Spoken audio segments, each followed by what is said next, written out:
Good afternoon. It's great to see you. Thanks for your patience. We will start with a statement from the Secretary General and follow with your questions. Good afternoon. We have just concluded a tremendously successful NATO summit here in Ankara. There was a great sense of unity. Allies warmly welcomed President Trump's leadership that is transforming this alliance and making it stronger. The message from this summit is simple. NATO delivers.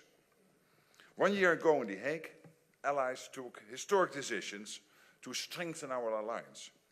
Here in Ankara, excellently hosted by President Erdogan, we have demonstrated that those commitments are now being put into practice.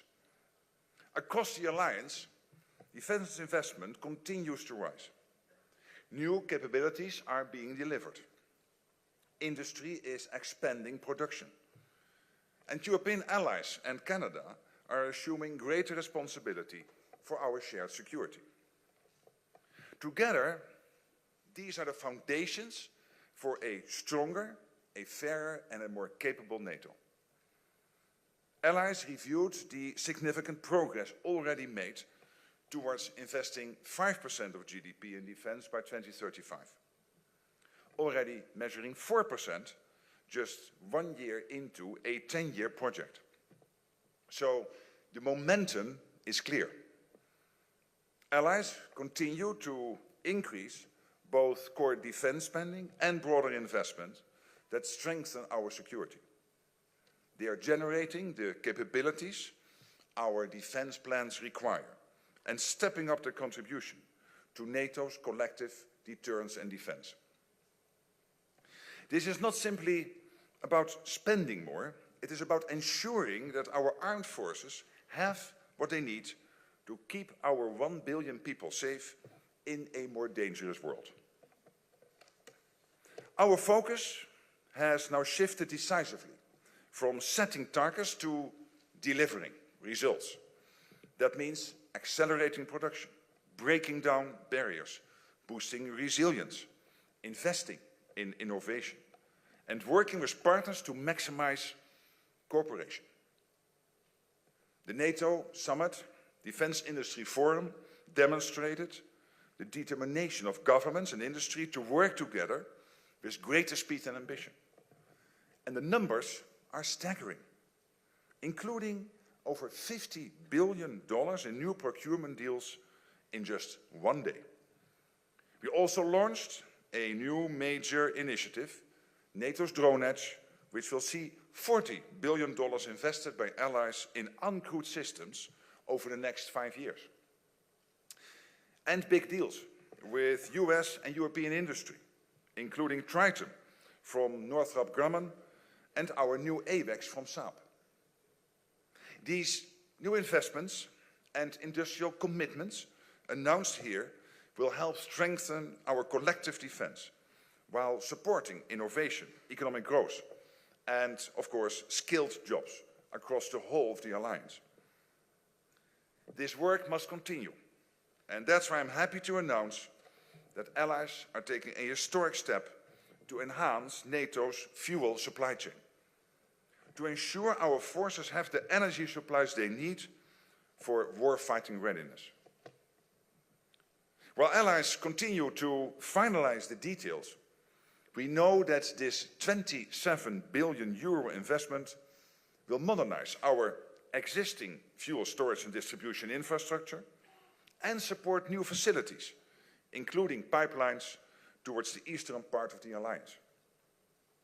We are also ensuring that we are using technology to our advantage, including as Ukraine shifts the dynamics on the battlefield, our support must continue. This summit has shown that the alliance is stronger than ever. An alliance that is united and ready to defend every inch of our territory. Here in Ankara, allies reaffirmed their ironclad commitment to the collective defense under Article 5. That an attack on one is an attack on all, and we will stand together. Our unity, solidarity, and collective Strength remain the foundation of peace, security, and prosperity. Leaders also agreed on the importance of modernizing our alliance and building for the future. That means a stronger Europe in a stronger NATO, with European allies and Canada working with the United States, taking on greater responsibility for the defense of the alliance. Transformative investment in defense, major deals for industry on both sides of the Atlantic. We are rebalancing our security for the better. That is what NATO 3.0 is all about. An alliance that continues to adapt. An alliance that continues to deliver.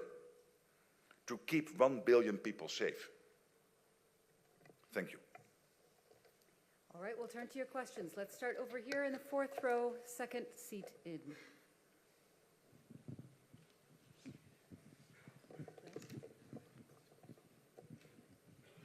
Maya Raidan, TRT Arabic. I have two questions, if you allow me. First, President Trump again criticized the NATO while he was standing beside you. We've heard a lot of promises and determination, that's very good. But why there isn't a credible plan B if he went through his threats to decrease his forces in the region? Is that because there isn't, or the NATO cannot function without the US? This is my first question. My second question regarding Iran, the final declaration said that Iran must not acquire nuclear weapons. If the US-Tehran negotiations failed, what is the NATO strategy to keep this objective? Thank you. Well, on your first question, I can only tell you that what I saw in the room with 32 leaders sitting together was a huge sense of unity. I've not seen this in recent history. And this is what I always believed NATO is all about, that yes, you will have your forceful debates. Sometimes people will argue at the top of their lungs, their points of view, and others will answer. And I'm never worried about that, because in the end, we are an alliance of democracies. It makes us stronger. It not only makes us stronger, in the end, we also come together. Today is evidence of that. And I always know that President Trump and the US is completely committed to NATO. But there is this big irritant, the irritant that the Europeans were not paying the same as the Americans were paying. And this is a frustration on the US part since Eisenhower. It was really very special to be in that room, to sense that situation. We all felt it, that this alliance is more together than ever.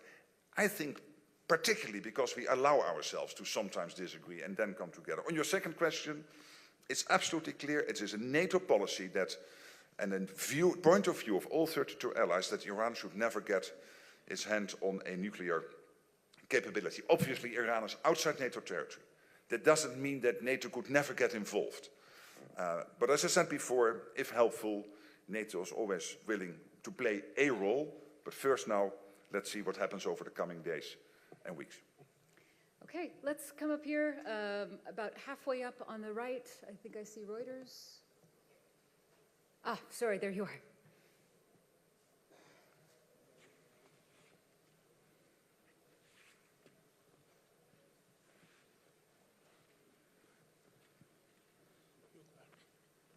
Yeah. Oh, okay. Yeah, we made it. I'm Lily Bayer from Reuters. Hi. Thank you very much for the question. Secretary General, we've heard President Trump talk a lot about the need to boost spending on defense, and you yourself, you've emphasized that European allies and Canada are stepping up. But NATO released new data yesterday, and what it showed is that there's actually quite a big spread in terms of what allies are spending as a percentage of GDP. Some are spending a lot, but there are actually quite a few allies that are still around 2% and don't have clear plans to make it to 3.5% on core defense. So what is your message to those allies, and do you foresee those allies that are still around 2% moving up soon? Thank you.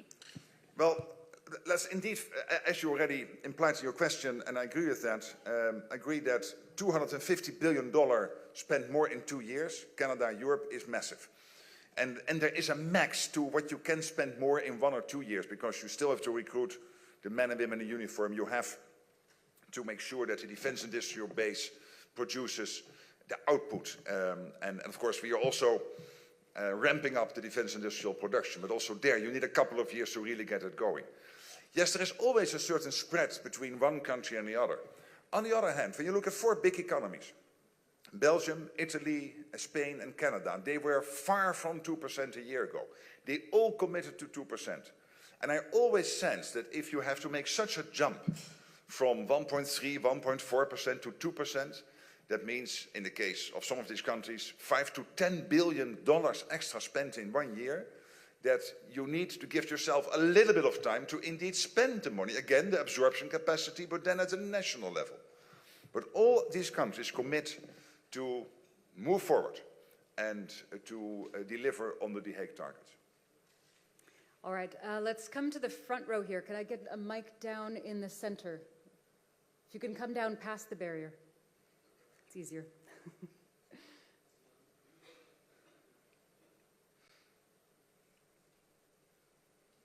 Yeah, the man here, yes, thanks. Sir. Thank you, Alison. Thank you, Mr. Secretary General.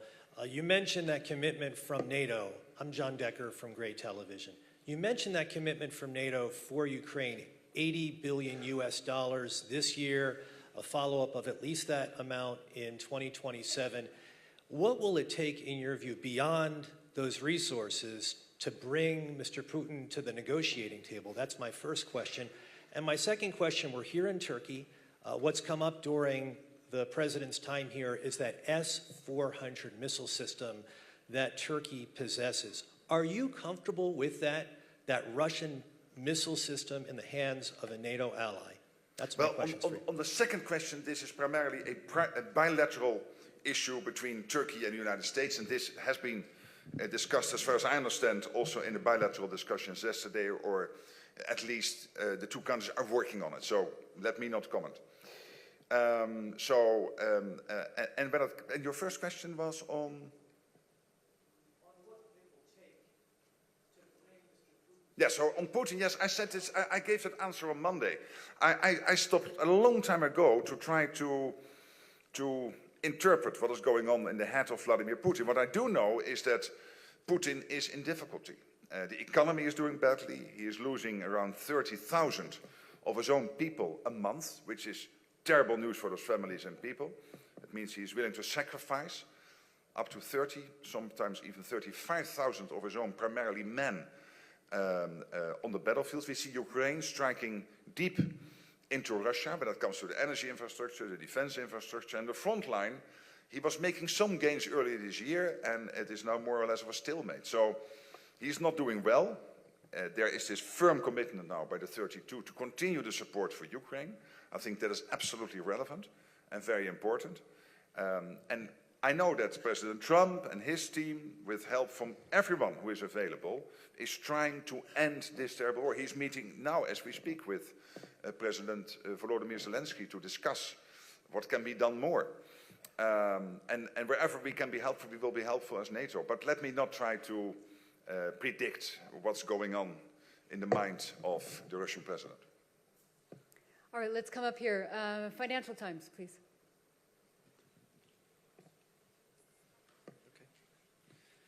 Secretary General Henry Foy, Financial Times. Thank you. Can I hold it? Can you can trust me. Raise Henry your Foy, hand? Financial Times. Nice to see you. Yes, hi. Secretary General, how concerned are you that President Trump has brought back his desire to control Greenland? In January, this sparked a huge crisis inside the alliance, forced you to get involved personally, and almost started a trade war with the EU. Further, you told Trump this morning that you personally will make sure that an agreement on Greenland is implemented. Is that a promise you're allowed to make? Is that not the sovereign right of the Danish and Greenlandic people? Thank you.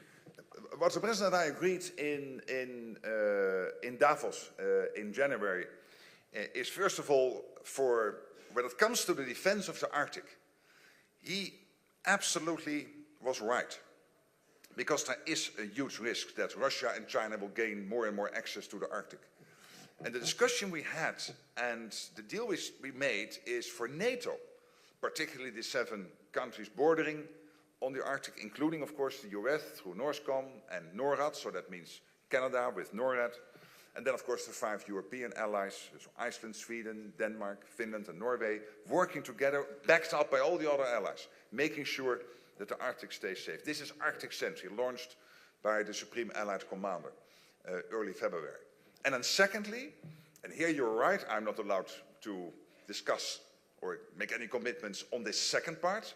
The second part is about trilateral talks between the US, Greenland, and Denmark, led by the foreign ministers of the United States, Greenland, and Denmark, basically to make sure that whatever investments when it comes to the Golden Dome or deployment of troops on Greenland will be made in the future, that if Greenland would change its constitutional position within the Kingdom of Denmark, that these commitments, these deals are still valid, and that's why also Greenland is involved in those talks. I'm not involved in those talks, so your question, are you allowed, etc., on the second part, this is up to the 3 parties.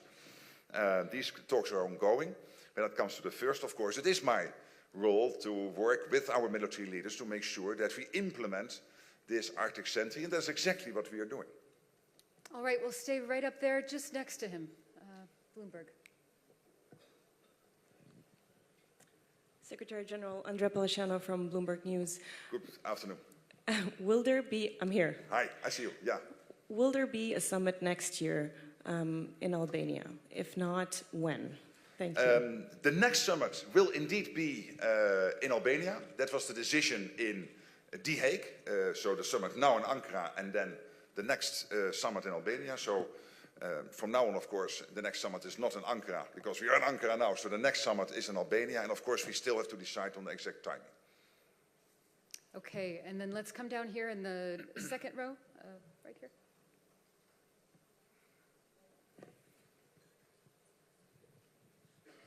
Thank you, Mr. Secretary General. Hi. Given all the challenges you laid out of defense production, increasing spending, you had kind words to say or supportive words to say about the president's strikes on Iran last night. If that conflict enlarges again, are you concerned at all that that could divert money, munitions, resources, attention from stopping the war in Ukraine? No, because the United States is so strong and powerful, it can do both. Obviously, we still have to produce more. That's anyway a goal we have both in the US and in Europe and in Canada. But when it comes to Iran, degrading the nuclear capability, degrading the interballistic missile capability of Iran, crucial for the Middle East, crucial for Europe, crucial for the whole world. And then, of course, the American president deciding, and I think he was totally right, last night, given the attacks on ships which happened over the last 24 hours, to do these strikes, obviously is completely the right thing to do, because this was Iran breaking the deal. All right, and then right here in the center. Yes?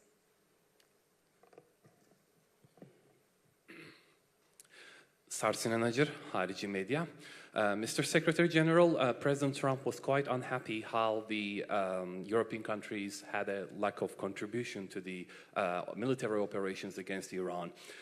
If the ceasefire ends completely and the war is back on, do you support European countries to contribute more into this conflict? And if Donald Trump makes a statement like that to call them for aid, do you support his call? Thank you.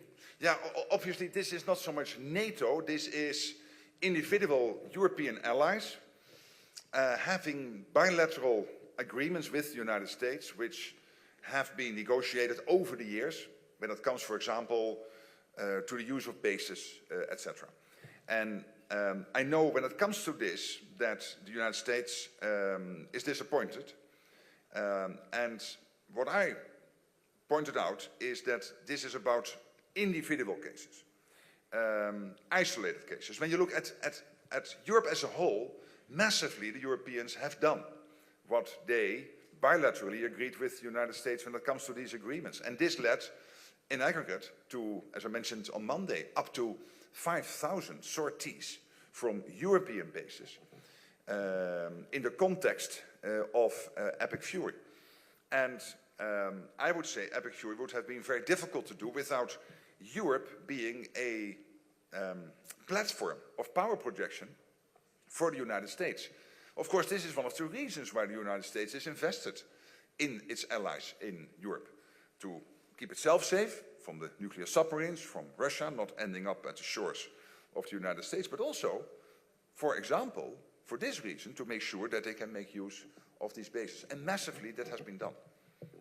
All right, we're going to get challenging for the mic carriers because I've got several questions that are towards the center. So first, there's a man in the blue shirt. And we agreed on Monday that you were sitting. There's too many people. So fourth row blue shirt here. And then after that, I think we'll go back to the eighth row, about just as far in, or a little further.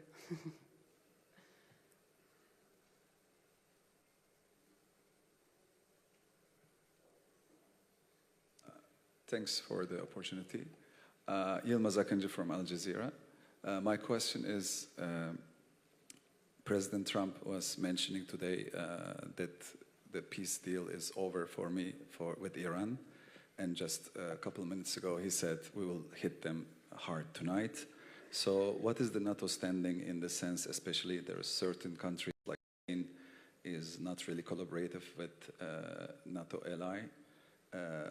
Will NATO really fully support this, attacks or involve, especially when the topic comes to Strait of Hormuz? Well, first, political. So the political position of NATO is clear, over the years, always been clear, that Iran should not have a nuclear capability, should not have a interballistic missile capability. So there's no doubt about that. That's the political side. Then the practical side. NATO itself is not involved. This is outside NATO territory. But as I just mentioned with your colleague, there are, of course, these bilateral agreements the United States has negotiated over the years with individual allies in Europe. And again, when you looked at the situation between the end of February and mid-April till the ceasefire started, up to 5,000 sorties from European bases, I think this is evidence that European allies have delivered. Okay, all right. Towards the center in the eighth row. Do we have a mic moving? Is she already there?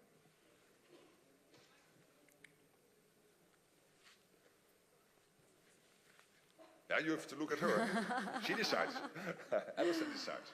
I see a gentleman there. Hey. Making our way. And then once you're there, please stay there because we'll take a few in the neighborhood. Thank you so much. I'm Deborah Haynes from Sky News. Good to see you. Thank you. You know Donald Trump well. Can you just give a sense from your perspective, do you think that he is more committed and more enthusiastic about NATO and NATO membership now than he was a year ago, given all the allies have done in terms of ramping up defence spending? Or are you seeing that these outbursts against the UK and others over failing to join the fight against Iran, his desire for Greenland, that actually he is as unhappy as ever before with NATO, maybe even more so? And can I just have a clarification from what you said earlier about Iran? Are you saying that, that NATO actually would support the US militarily in terms of its operation in Iran? What I said is that Iran is outside NATO territory. NATO has a political position. You can also see that in the summit declaration that Iran should not get a nuclear capability, that the Strait of Hormuz should open up. And NATO has always taken the position that when it comes to the interballistic missile capability, Iran should not get its hands on it.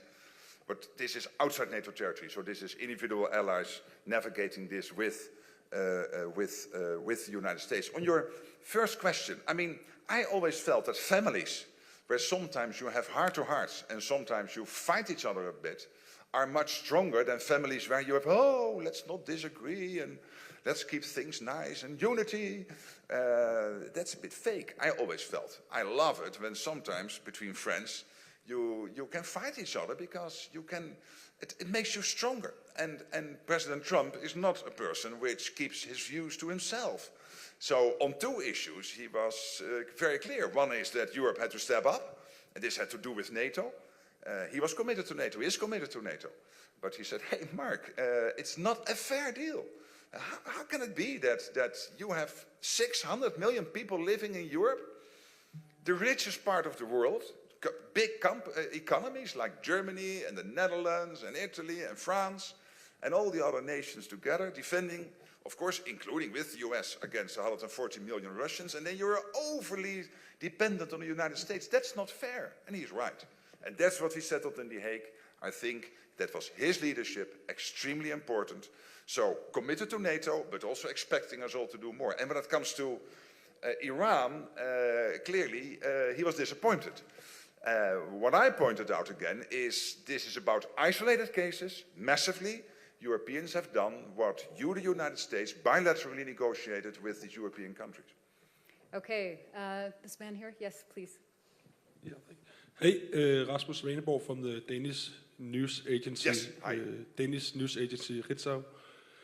Mark, you sit next to Donald Trump in moments where he talks about conquering Greenland, talks about lashing out at allies like Spain, starting trade wars, things that it doesn't seem like the old Mark Rutte would approve of. Does this have any effect on your self-respect when you sit next to him like that and say nothing? You know, what I always do is acknowledge when praise is due, and I think we should praise Donald Trump for the fact that NATO is so much stronger. Of course, it has to do with the Russian threat, it has to do with the war in Ukraine, but it very much also has to do with President Trump delivering now what since Eisenhower the United States tried to achieve, equalizing spending between the US and Europe. And it makes Europe stronger. It makes Europe more relevant for the United States as a partner.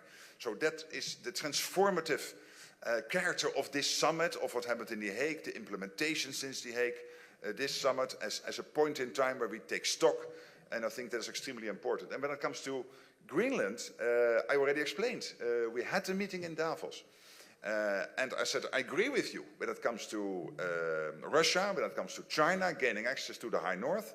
But let's do this together. We have NATO for this. Let's work together on this. This is exactly what we are doing. Okay, we have very little time and still lots and lots of questions. So the woman who's standing here. Thank you very much. Thank you, Secretary General. Yes, hi. Amel Akan from the Epoch Times, New York-based media outlet. I have a question on Russia. Russia is facing energy crisis, fuel shortages. The entire country is facing gasoline shortages. How do you see this impacting the war in Ukraine? And do you ask or do you expect President Trump to impose more sanctions on Russia? Well, clearly, Ukraine is very successful in hitting the energy infrastructure in Russia. In Omsk yesterday, they claimed, and I think the Russians almost, well, I have this from the media, so I didn't get this confirmed from other sources, but I guess you reported this correctly, some of you did, at least yesterday, that they have been successful in striking deep into Russia, which was one of the biggest refinery plants in Russia. And this is part of a pattern over the last 2 months, where the Ukrainians are more and more successful in hitting the vital energy infrastructure in Russia. This is having an impact on people driving cars, ending up at the gasoline stations. There was news yesterday that they had to put out mobile toilets because people had to wait all night for gasoline. Well, I can assure you one thing as a politician. In the 16th, 17th century, you had to make sure there was enough bread. In the 21st century, you have to make sure there's enough gasoline. Your voters don't like it if they cannot fill up their cars. In this crazy war against Ukraine, totally unprovoked. So again, to any Russian young man listening, if you contemplate joining the war effort, think again. You might be one of those 30 to 35,000 this month, next month, the month after, because your president somehow doesn't care. He is willing to sacrifice you. So this is what is happening. And I know that the US and the European Union, sanctions is not NATO, but the EU and European countries and the US and the United Kingdom are constantly coordinating when it comes to sanctions and to see what can be done. Okay, I think we have 2 more questions. So the man in the orange tie here in the 6th row.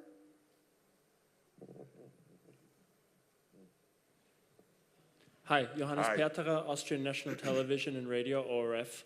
I'm just curious about what NATO, at the end of the day, is really about. We heard a lot about defense spending and about following interests and about hard power politics, let's say. I was wondering also because we find ourselves in an autocracy where journalists are being arrested, what values does NATO represent, if any, and are those values shared by all 32 members? Thank you. NATO is a defensive alliance, defending 1 billion people living in NATO territory. There's the United States, That's Canada and 30 countries in Europe. We are defensive. We will never attack another country. Never. We are a defensive alliance, but we will make absolutely sure that if anyone else does not wish us well and tries to attack us, that they know that our reaction will be very forceful, that we can defend ourselves, etc., etc. And that is for a reason. First of all, because I strongly believe in the 21st century that you should not attack another country like the Russians have done with Ukraine. It's kind of crazy to do that. It's a playbook of the 19th century or the 20th century. We don't do this in grown-up democracies anymore in the 21st century. So that's one, but also because there are values at stake. Democracy. And democracy, as I said on Monday, is not only free vote.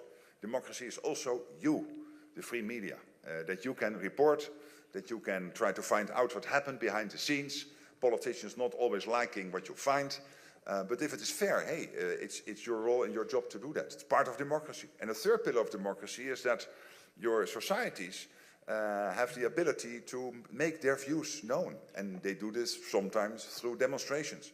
And that is always should be possible. And that means that journalists should always be able, in person, to participate in big news events.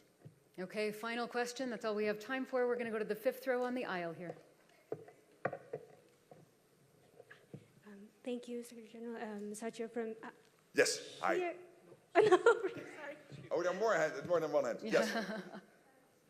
Satya from NHK, the public TV station of Japan. Thank you. I'd like to ask about the IP4. Do you think it was important to have at least all representatives of all IP4 countries present in Ankara, considering the challenges NATO faces from China? And this is the second year not having all the leaders present at the summit, but do you already have any ideas on how to engage again at the leaders level with them? Yes, well, the president of the Republic of Korea was here, so I had the opportunity to get to know him better.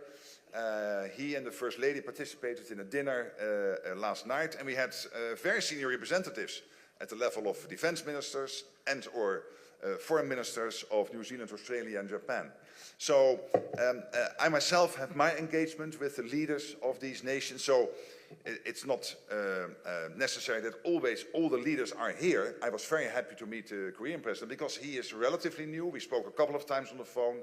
This gives the opportunity to get to know each other better, and I traveled myself last year to Japan, and I might do other trips to the IP4 countries in the future, because this is an important relationship. And we said yesterday it is important because this is about the acknowledgement that the two theaters, the Indo-Pacific and the Euro-Atlantic, are more and more interconnected. You cannot separate the two. That doesn't mean that you want to extend Article 5 to the Indo-Pacific. That's not the goal. The goal is to work as much together on defense industry, on innovation, on standards, also exchanging views on defense spending, how to do that in the best way. We have now experienced in NATO not to prescribe in detail how many tanks or how many fighter jets, but what should be the battlefield outcomes we want to achieve by each nation's contribution to the collective defense. So this was a very useful discussion. I think we all felt that.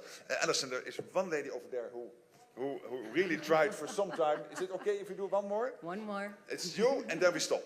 Because I think there are other presidents and prime ministers also wanting to address you and get your questions. Thank you so much for this opportunity. Ecem Toplar Haber Global TV. Anti-Turkey rhetoric continues to flow from Greece, which persists in its illegal militarization activities in the Aegean. Greek Prime Minister Mitsotakis stated, "My country still faces an open threat of war from Turkey." How are these statements received within the alliance? Thank you. Yes, well, I've said before, when it came to other issues, sometimes between allies, and that can always happen. We have an alliance of 32 nations, so there might be bilateral discussions, and then obviously, unavoidably, I will get the question, what is my view on this? But of course, I'm not a commentator. I'm there to maintain the unity, at least trying to do my best to maintain the unity of the alliance, and that means that when there are discussions or sometimes irritants between allies, that I do not comment in public, so that I can be behind the scenes, if necessary, if so wanted by any of the discussing countries, helpful. All Thank right. you so much. It was really great to see you on Monday, to see you today, earlier today. You were amazing. See you next time. Thanks. Thanks very much.